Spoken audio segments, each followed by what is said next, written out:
Well, good morning, folks. Well, I'm here in Baltimore. It's quite early in the morning and we're waiting for a ferry to take us and our two bikes out to an offshore island. And this morning it's Sherkin. It's an absolutely stunning morning and a great morning to be out and about and on the move. We left Fermoy this morning at around 5:40 a.m. and the harbour is tranquil. In fact, there are some swimmers, believe it or not, in the water at this hour of the morning. Yep. So we're going from the harbour here in Baltimore out there to Sherkin Island, an island that I walked last year in a day similar to this. So looking forward to this morning. I love the offshore islands.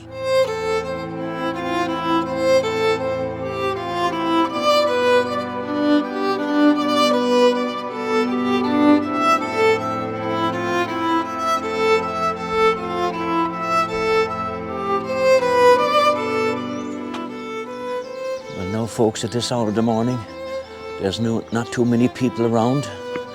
The ferry is down here and I'll take you down and I'll show you the ferry. As I said, I sailed out of here last year in the middle of summer and I walked in its entire Sherkin Island. And then a few weeks later I came out of here again and I walked Clare Island.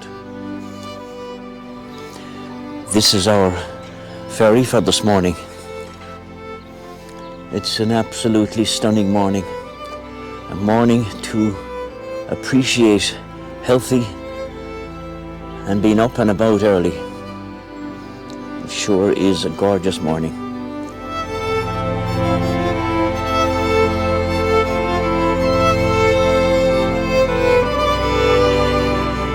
Now, because of the weight of the two bikes, we've had to cycle around to the other side of the harbour to the jetty so that the bikes can be driven on or cycled on, whichever the case is.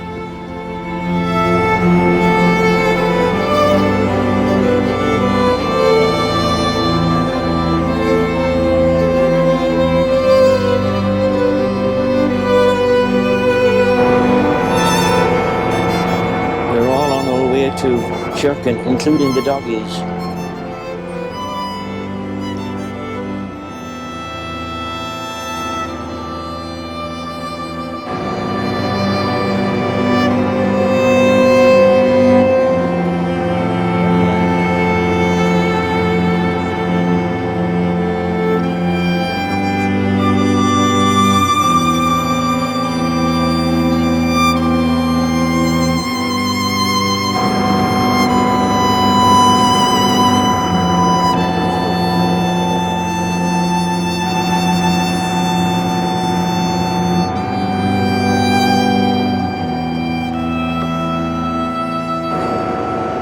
The crossing here this morning is only about 10 to 15 minutes.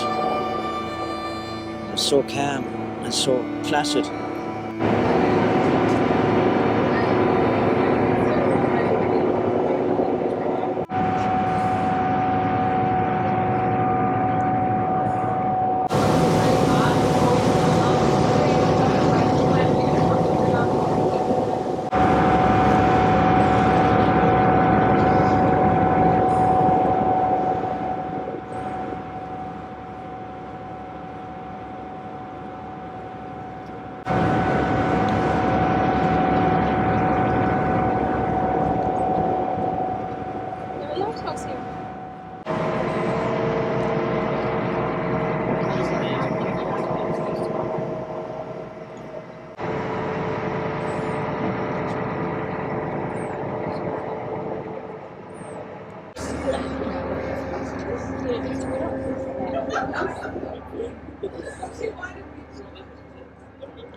Well, I'm here at the Friary on Sherkin Island on a beautiful morning.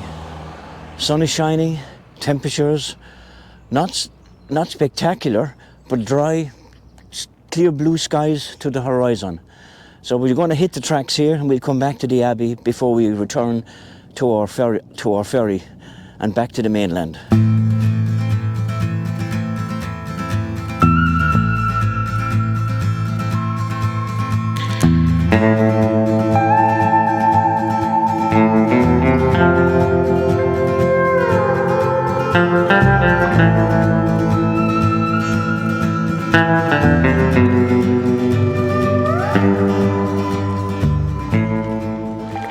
Now, come up some saucy looking hills there.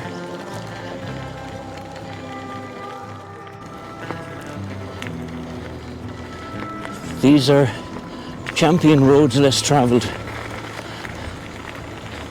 Wilderness, no cars here now, no people, just spectacular offshore island territory.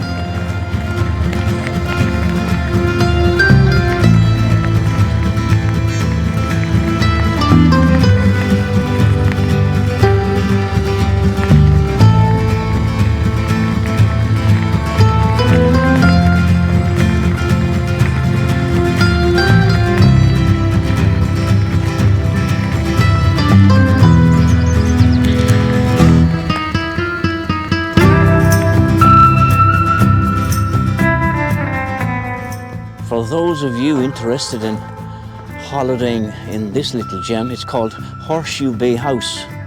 Available for holiday rental, www.sherkinisland.com. And the telephone number is 086 858 0511. You're looking here at the mouth to, from the North Atlantic, the mouth of the harbour to Baltimore. You couldn't wish for a more splendid view on a day like today. Blue skies, a shimmering ocean.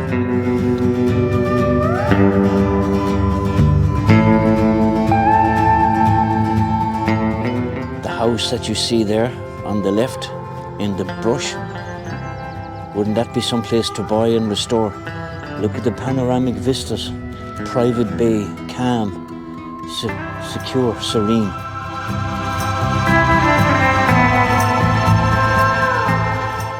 Louis Armstrong composed a song one time. It was called "What a Wonderful World." When you look out there, perhaps that's what he was talking about, yeah? Heavenly, beautiful. Remember, life is for living, folks. This is part of my life for living.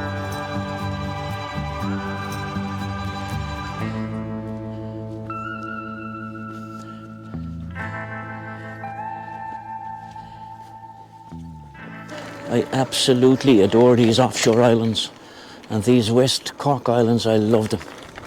You're always guaranteed to come home absolutely and totally rejuvenated after a visit. Now a different part of Sherkin Island and all its magnificence today in this weather. Now when I walked this island last June, it was a day like this, a morning like this. It's quite early now yet, and I was here on my own, and I visited a little church up here, if memory serves me correctly. And I went in there and said a prayer for all and sundry, and I think I'll do likewise this morning. There's a magical attraction for me through these wild places. St. Mona's Church, 1831, and the Grotto of Our Lady of Lourdes, Parish of Rath and the Islands, and it says Fáilte Isteach.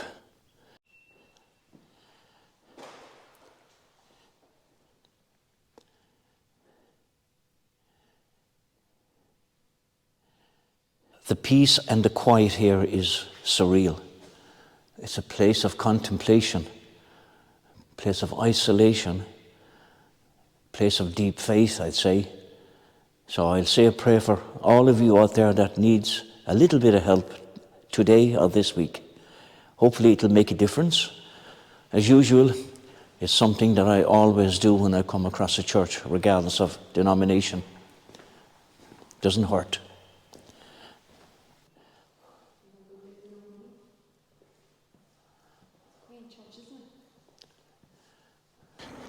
Now the island you just see at the top of my video is Cape Clear.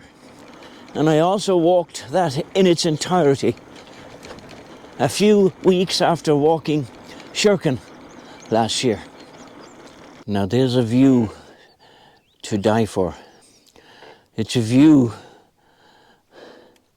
looking onto the horizon with Cape Clear. Like today now I'm on 2 wheels. And the last time I was here in June last year, I was on 2 feet. So I have still 2 big islands to adventure onto and into, and over the next few weeks that's going to be happening now.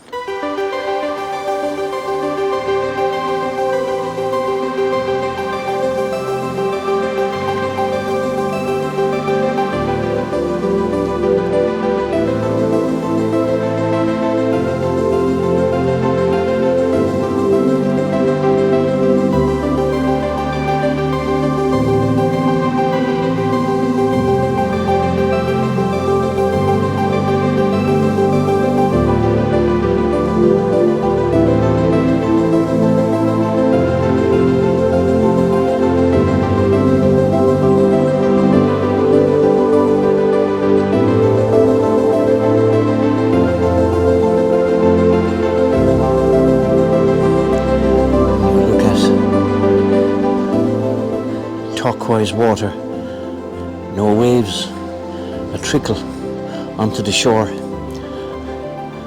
golden yellow sands, not a breeze, blue skies, and we've got it all to ourselves, all to ourselves. When I speak to you folks about life is for living, regardless of what the man above throws upon us, regard climate, you've got to get out and you've got to enjoy your life. You've got to do what makes you happy. You've got to stick at it. You're not coming back. You've got one good shot at making your life happy. So my opinion is to get it right whilst you're here and able to do it.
On roads less travelled, looking across the Sound at Cape Clear, basking in beautiful warm sunlight. And I've just made my mind up once again that Clare Island expect me back for another adventure on foot very shortly. Well, folks, we've reached an entrance here, but my wife did not read the sign at the gate saying it was private property, and she cycled on into somebody's private domain. I, on the other hand, are waiting. I'm waiting here for her to return. This road is certainly less travelled.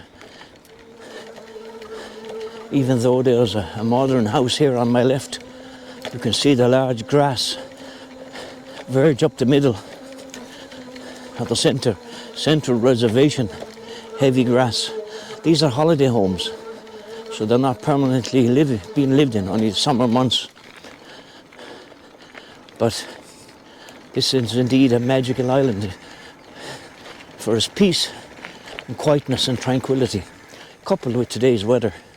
Sure, it's like winning the lotto.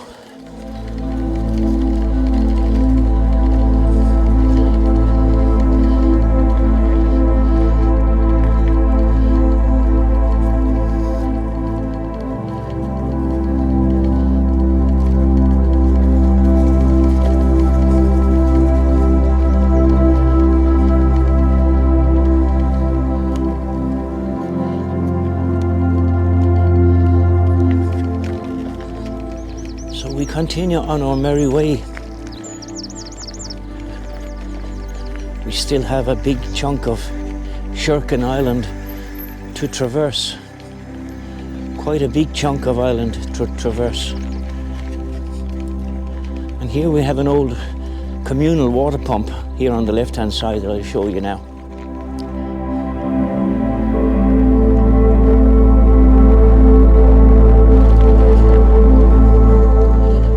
See many coves and rocky shored islands and a turquoise blue ocean complementing this majestic scenery on this glorious Sunday morning.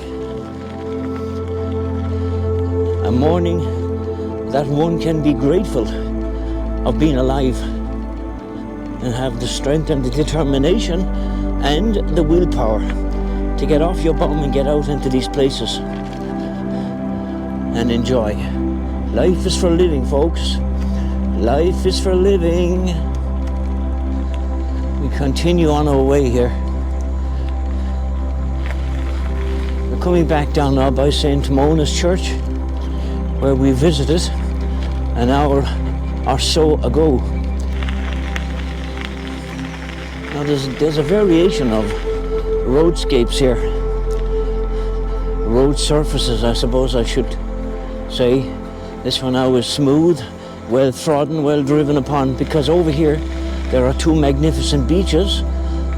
There is a caravan park and I think a shop, so this is probably more used from the ferry pier than the rest of the island. But as you can see, we're not meeting vehicular traffic and the occasional pedestrian. Now what you got here is Blasta Coffee Cabin. Now when I was here last June, this place was open. And I suppose considering the bad weather that we've had over the past 6 months, so and atrocious wet weather, he's a bit reluctant to open up this soon. Now, folks, there's a deserted beach, and a deserted beach it is, but it's a beach to die for.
in the Jolly Roger pub on Sherkin Island, and I'm going to partake in a Guinness or a Murphy's, and I'm also going to have a toasted special. This is a rather unique place, and I had a pint here the last time I was here last June and thoroughly enjoyed it with similar weather. So this is a really quaint setup here. Well folks, we pulled up there at the Jolly Roger in gorgeous sunshine and sat and had lunch, a pot of tea and a pint of Murphy's. I kid you not, a pint of Murphy's. And it went down rather deliciously. And my wife is after cycling on mad there to the other side of this little inlet. So I'll have to jump on board my horse and catch up with her. Okay?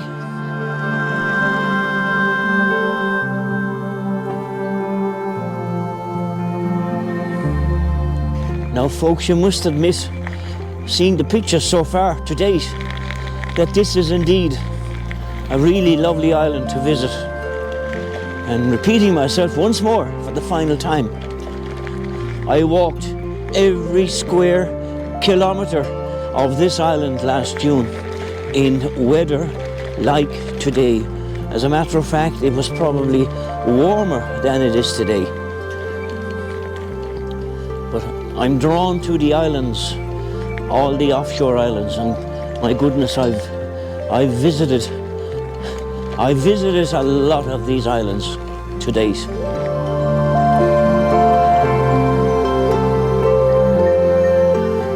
When you come out into the great outdoors in weather like this, and particularly to an offshore island, and you get back in the evening, and we're not going home tonight, we're going to a hotel in West Cork and spending tonight there, and again tomorrow we'll be on a different adventure.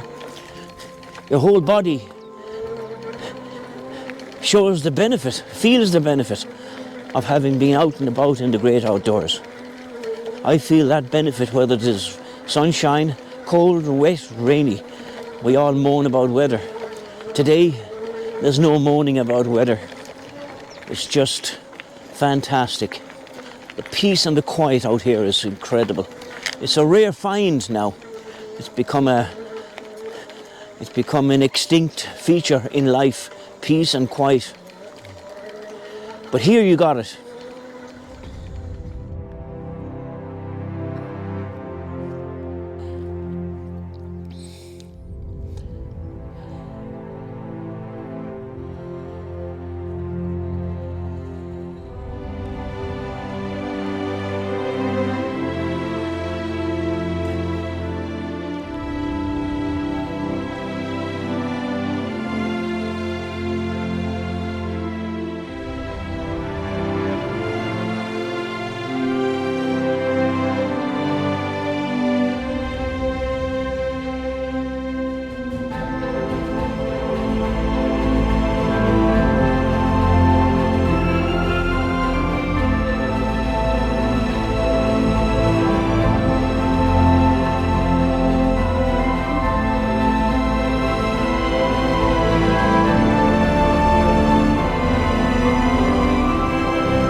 Kate and I were just sitting there in the sun. I put the bird in the sky once again, and we were talking about the joys and the treasured memories that we have shared over many years of being together in countries far-flung around the world. And then in our own homeland of Ireland, we have shared some great memories, been to some fantastic, isolated, quiet, desolate but beautiful and rugged places. All it takes is ambition, determination, willpower, and get up and go. The rest falls into place. Today was a magical day here on Sherkin Island off the West Cork coast. Scenery, peace and quiet, blue skies, sunshine. Majestic, rugged but beautiful scenery. Cycling along here, or walking along here on this island in Sherkin, even on a splendid afternoon, weather-wise like it is today, it looks like we're the only two that are out and about today, which is a real shame considering that we have 6, 7, 8 months of wet weather. There is a big hotel here on Sherkin, and like I found last year when I was here, it's being used for Ukrainian refugees. So it's out of bounds to the general public and visitors.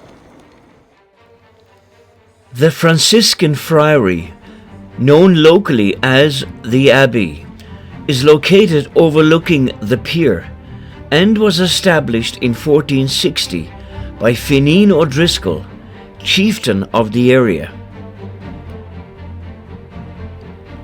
Evident from the now ruined Franciscan Friary had a turbulent past. In 1537, the friary and its residents found themselves at the forefront of a reprisal on the O'Driscoll chieftain. Most of the Franciscan friary was laid to ruin, and by 1601 the building only consisted of a croft, a cemetery, and a few ruined buildings. However, it continued to function. That is until 1650, when it was confiscated by Cromwellian soldiers. It was then given to the Beecher family, who became the island's most prominent landlords. In 1895, Sir Henry Beecher handed it over to the Board of Works, and it is now under the protection of the National Monuments Service of Ireland.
What you're looking at here is Horseshoe Bay.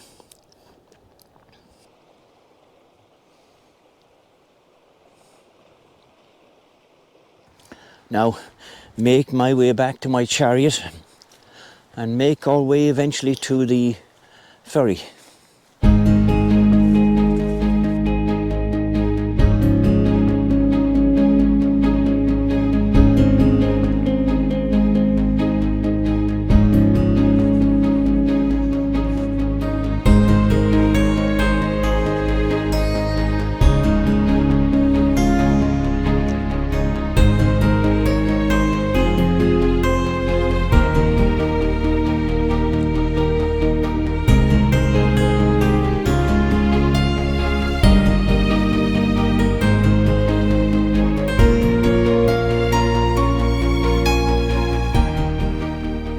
Well, we did try to get access to Galley Head access roadway, and the farmer at the gate said it's only lighthouse personnel.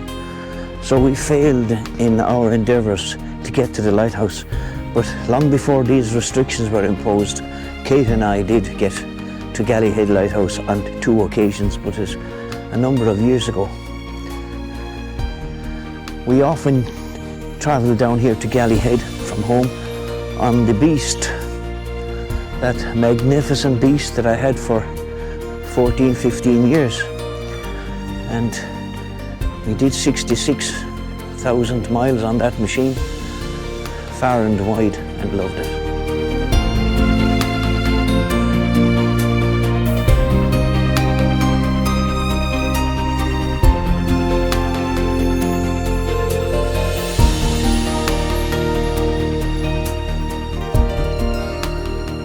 When you come out and about in places like these, like all the places we've been over the past 2 days, you thoroughly feel the benefit of the fresh air, the sea breeze of the great outdoors. And today, no different.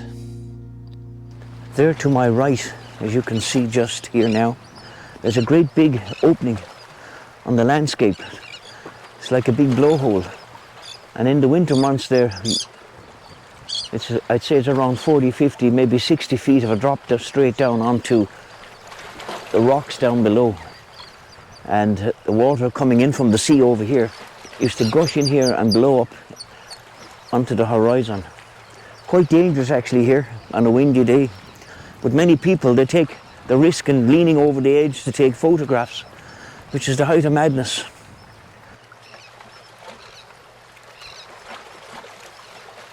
Now I found a lofty perch on a cliff edge here in West Cork at Galley Head, and I'm looking up there towards the lighthouse, about 2/3 of a kilometre ahead of me. But like I said to you, it's out of bounds and only access is allowed to lighthouse personnel. So I just have to rely and depend and remember on the memories that I have from the place we were up there many years ago before these restrictions came to be. But nevertheless, this is a gorgeous spot as well. So folks, that's Galley Head for you in West Cork. Access through Clonakilty if you're coming from Cork City and North Cork. You access through Clonakilty and take the signs for Galley Head. And then you can drive on in through Onahinsha, Castlefreck and all these little pretty places along the way.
around here in Clonakilty, the sunshine has returned to brighten my day. Kate wanted to meet up with a friend that she's familiar with down here, and we found the shop, so I'm here now, abandoned on the side of a narrow street in Clonakilty. Well, standing here in a farmer's field in the middle of West Cork, in an absolutely beautiful morning. Not a care in the world, the day to ourselves, the sun is shining, nature is in abundance, and all is well in the world. And take a look at this.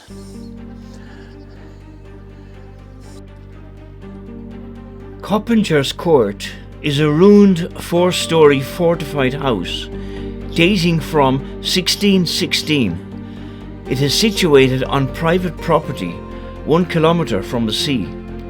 It was built by Sir Walter Coppinger and located in Ballyvereen Valley, west of Rosscarbery in County Cork. The house has a rectangular centre flanked by 2 wings on east and west, resulting in a total of 9 gables. Coppinger's Court is built in the Elizabethan style, as was fashionable in Ireland in the 17th century.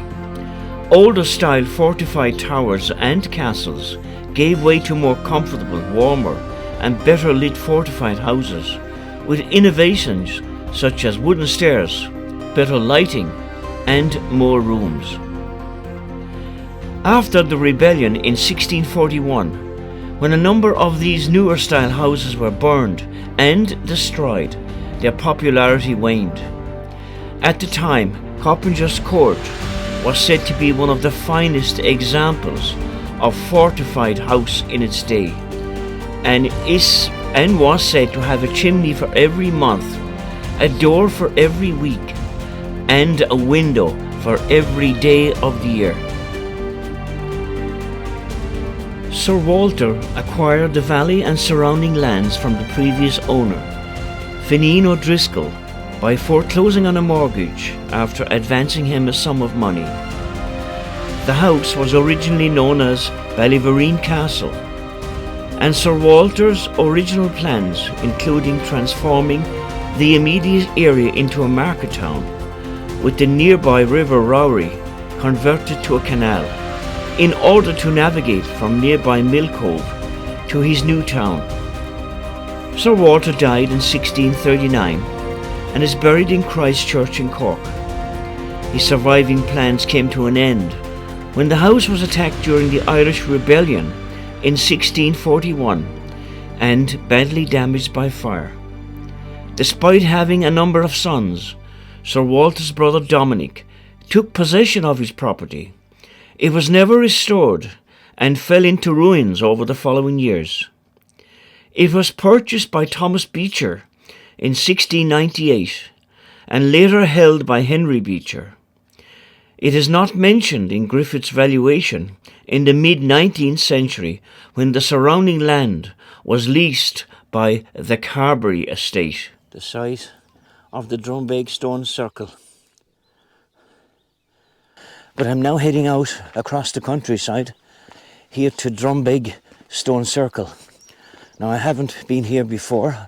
I heard about this place quite a number of years ago, but you never managed to get out here to see it. So, in glorious sunshine, this is the next pit stop on our West Cork Odyssey. So we're coming here to the Drumbeg Stone Circle, and it's quite impressive from what I've read. So let's see if it's impressive as regards doing the visuals. Stone circles were places of ritual and ceremony, usually associated with human burial.